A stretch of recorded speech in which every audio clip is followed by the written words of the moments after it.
Hello friends, मैं बहुत time बाद यूट्यूब पे कोई वीडियो बना रही हूँ क्योंकि मैं अपने जीवन की सबसे बड़ी खुशी आप लोगों के साथ शेयर करना चाहती थी। फाइनली मेरा लेखपाल पद के लिए चयन हो चुका है और ये वीडियो मैं बना रही हूँ उन लोगों के लिए जो बहुत टाइम से तैयारी कर रहे हैं, जिनका सिलेक्शन नहीं हो रहा है। तो कोई भी आपका फ्रेंड हो या आपके जानने में कोई ऐसा हो जो तैयारी कर रहा है और सिलेक्शन नहीं हो रहा है, तो बहुत ज़्यादा डिप्रेशन में रहता हो, क्योंकि मैं खुद उस दौर से गुजरी हूँ। मुझे ये कहने में बिल्कुल भी असहज महसूस नहीं होगा क्योंकि I am a perfect example of failures. Yes, मैंने अपनी लाइफ में इतने फेलियर्स देखे हैं कि बहुत से ऐसे लोग होते हैं जिनका चयन कुछ महीनों की तैयारी के बाद हो जाता है और मतलब उनका एक स्टेट लेवल ऑफ स्टेट रहता है कि मैंने इतनी कम एज में इतना कुछ अचीव कर लिया, और उनको देख के हमको लगता है कि हम इतने टाइम से तैयारी कर रहे हैं, हम इससे पढ़ने में भी अच्छे थे, हमारा चयन नहीं हो रहा है। तो मैं उन सभी बच्चों को अपनी कहानी बताना चाहती हूँ। मोस्टली लोगों को पता होगा, लेकिन एक बार फिर से मैं बताना चाहती हूँ कि आप जिंदगी के किसी भी दौर में हो जहाँ से आपको कुछ भी दिखाई ना देता हो कि इसके आगे क्या, तो एक बार मैं ये कहूँगी, एक अंतिम प्रयास जरूर कीजिए। आप में से कई लोग होंगे जो मुझे वीडियो 2018 के टाइम से जानते होंगे। वीडियो 2018 में फाइनल सिलेक्शन हुआ, 3 साल बाद वो भर्ती कैंसिल हो गई। उसके बाद मेरे पापा एक्सपायर हो गए, जहाँ से मुझे लगा था कि सब कुछ खत्म हो गया, क्योंकि उस टाइम ना जो एक सिलेक्शन हो गया था, पूरे खानदान में पता था कि फाइनली सिलेक्शन हो गया है, रिश्तेदार हों, गली मोहल्ले वाले हों, सभी को पता था। तो उसके बाद पापा का जाना, चीज़ें बहुत खराब हो चुकी थी। मतलब वहाँ से लगता था कि अब जिंदगी में क्या, यहाँ पे सब कुछ खत्म हो चुका था। पर मैं हमेशा इस चीज़ के लिए अपने आप पे प्राउड फील करती हूँ कि मैंने अपनी ज़िंदगी में कभी हार नहीं मानी। ये कहने में बहुत आसान लगता होगा, या शायद जिसने ये सब चीज़ें नहीं फेस की हैं वो शायद ये चीज़ समझे भी ना। मैंने जब तैयारी स्टार्ट की, सबसे पहला सिलेक्शन मेरा ऑर्डिनेंस फैक्ट्री में हुआ ग्रुप डी पे। तो उस टाइम मैंने तैयारी स्टार्ट की थी, तो कॉन्फिडेंस लेवल यहाँ था, इनकम टैक्स इंस्पेक्टर बनना है। तो मैंने उसका डीवी नहीं दिया, क्योंकि मेरे मन में कहीं ना कहीं ये था कि मुझे I am not made for group D, मुझे ग्रुप डी नहीं करनी है। शायद वो मेरी ज़िंदगी की सबसे बड़ी गलती थी, मैंने उसका डीवी छोड़ा बिना बताए घर पे सबको। उसके बाद एसएससी सीपीओ के लिए चयन हुआ, तो मैं फिजिकल से बाहर हो गई हाइट की वजह से। उसके बाद एसएससी स्टेनो हुआ, टाइपिंग से बाहर हुई। एसएससी एमटीएस में मेरा 3 बार चयन हुआ, मैं मेन से बाहर हुई। सीजीएल मेरा 2 बार क्वालिफाई किया, मैं मेंस से 2 बार बाहर हुई। एक बार मैंने मेंस दीदी की शादी की वजह से नहीं दिया, और दूसरा मेंस मैंने क्वालिफाई नहीं किया। एसएससी सीएचएसएल में 1 बार क्वालिफाई किया और टाइपिंग से बाहर हुई। रेलवे ग्रुप डी मैंने क्वालिफाई किया, अहमदाबाद में रनिंग देने गई गुजरात, और मैं रनिंग से बाहर हो गई। एएलपी रेलवे एलपी मैंने दिया, मैंने 3 लेवल 2, 3, 5 दिए, और मैं तीनों में कुछ 2-3 नंबर से बाहर हो गई। यूपी पुलिस की मैंने 3 बार रनिंग दी और तीनों बार मैं रनिंग से बाहर हो गई। एसआई से मैं बाहर हुई, और ऐसे 1-2 एग्जाम इलाहाबाद हाई कोर्ट की टाइपिंग देने में इलाहाबाद गई थी क्लर्क की। तो typing, Hindi typing, English typing मैंने कर ली थी। हिंदी टाइपिंग में 1 लाइन छूट गई थी, मैं वहां से बाहर हुई। तो ऐसे कई चीज, मतलब कई एग्जाम, जिसमें मतलब एक मन में फीलिंग बैठ गई थी कि मेरा नहीं होना, मतलब मैं कितना भी प्रयास कर लूँ या कितना भी कुछ कर लूँ, मेरा सिलेक्शन नहीं होगा। सबसे बड़ी एक चीज मैं ये कहूंगी, मेरे इस दौर में जिसने साथ दिया, मेरी मम्मी। मतलब जब हर कोई आप पे विश्वास ना करता, मतलब सबके मन में ऐसा कहीं ना कहीं बैठ जाता है कि नहीं होगा सिलेक्शन, या गली वाले हो, रिश्तेदार हो, फैमिली मेंबर्स हो, वो आपको मतलब कुछ अच्छा भी बोलते हैं या कुछ मोटिवेट भी करते हैं, वो भी आपको हर्ट करता है कि मतलब सिलेक्शन नहीं हो रहा है, तो अब हर एक का सुनना पड़ता है।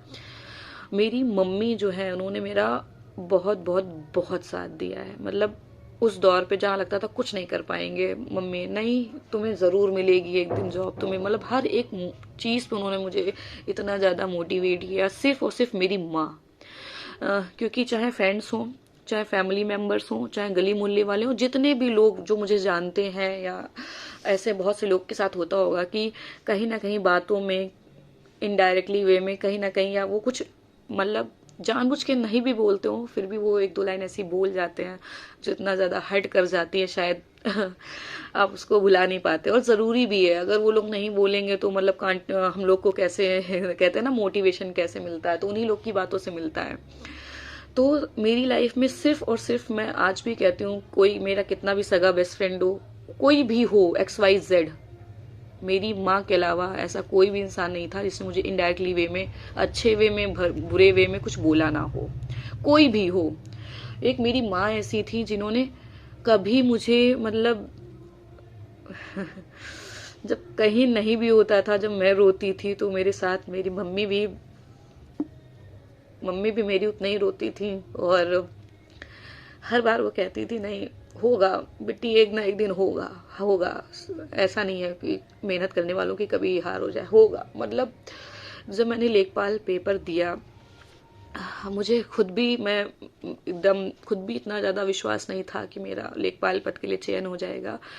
जब तक रिजल्ट नहीं आया 1.5-2 साल, मेरी मम्मी उन्होंने हर दिन मतलब मुझे ये विश्वास दिलाया कि होगा। वो रात में 12-12 बजे यूट्यूब पे वीडियो देखती थी कट ऑफ क्या जा रही है, और मतलब मुझसे ज़्यादा अगर इस मेरी जर्नी में किसी ने मेरा सहयोग किया तो मेरी माँ। मैं आज भी कहती हूँ अगर मैंने ये जॉब भी पाई है तो सिर्फ और सिर्फ मेरी माँ की वजह से। वो मेरा एक इतना बैकबोन है, मैं अपनी मम्मी के लिए और क्या कहूँ। ये जो कुछ भी हूँ मैं और जो कुछ बनने की आशा रखती हूँ, सब कुछ उसके पीछे मेरी माँ ही है। मैं हमेशा मतलब अब मैं क्या बोलूँ अपनी माँ के लिए। सबकी माँ सबके लिए बहुत ज़्यादा मायने रखती है, और वो एक कांस्टेंट सपोर्ट रहता है।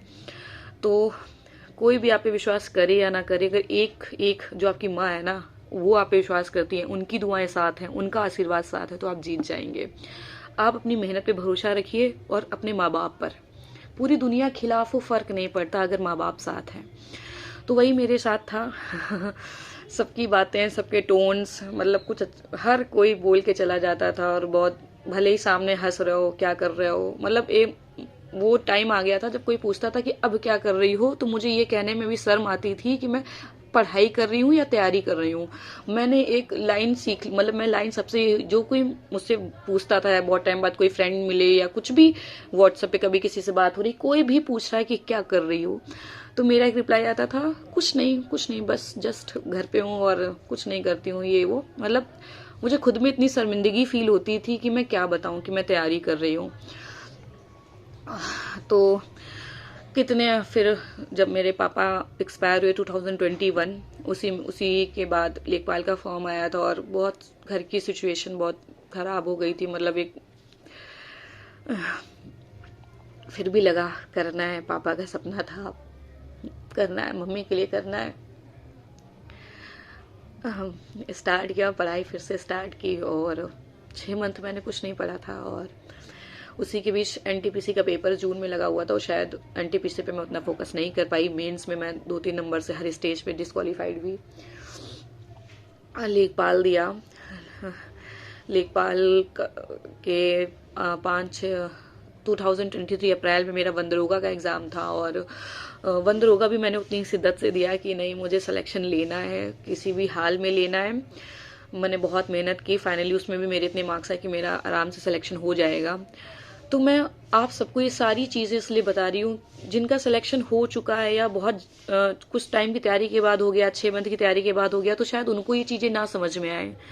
लेकिन वो बच्चे या वो लोग जो बहुत टाइम से तैयारी कर रहे हैं और कहीं ना कहीं से बाहर हो जाते हैं, उनको भी मतलब एक रिश्तेदारों, गली मोहल्ले वाले हो, फ्रेंड सर्कल हो, सबके बीच वो सब बातें सुननी पड़ती हों, तो वो जो है बहुत ज़्यादा लोग कहते हैं कि डिप्रेशन हो रहा है। तो उन सभी को मैं अपनी कहानी बताना चाह रही थी कि पूरी दुनिया साथ दे या ना दे, एक खुद में विश्वास होना चाहिए।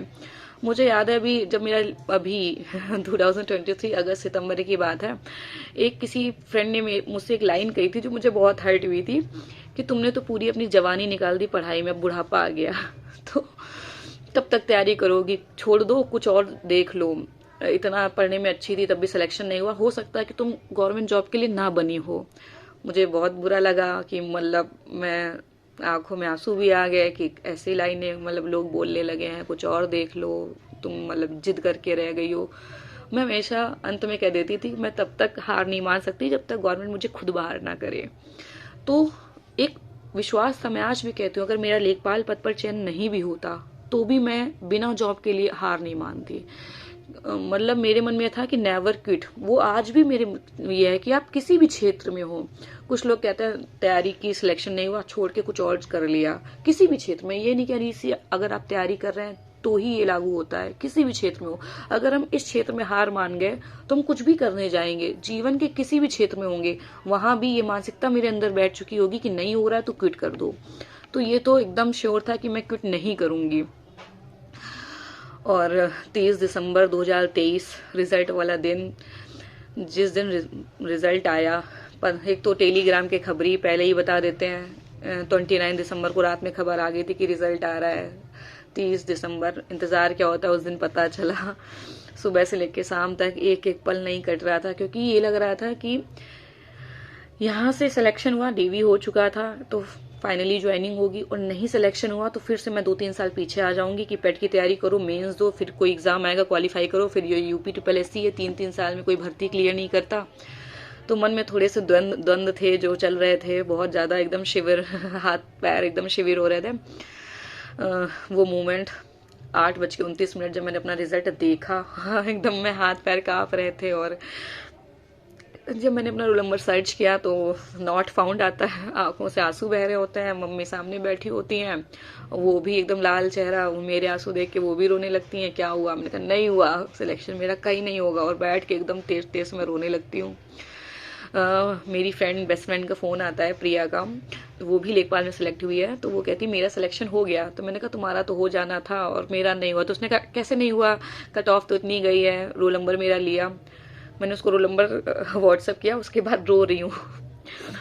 उसके 5 मिनट बाद उसका फोन आता है, पागल हो गई हो क्या, देखो मैंने भेजा है स्क्रीनशॉट, सिलेक्शन मतलब हो गई सिलेक्ट। वो तो उसका फोन पे बताना। उसके बाद मैं बैठ के बहुत रोई हूँ, क्योंकि मैंने ऐसा नहीं था कि मैं IAS में सेलेक्ट हो गई हूँ इसलिए इतनी खुशी हो या इतना दुख हो या जो भी हो ऐसे मोमेंट्स।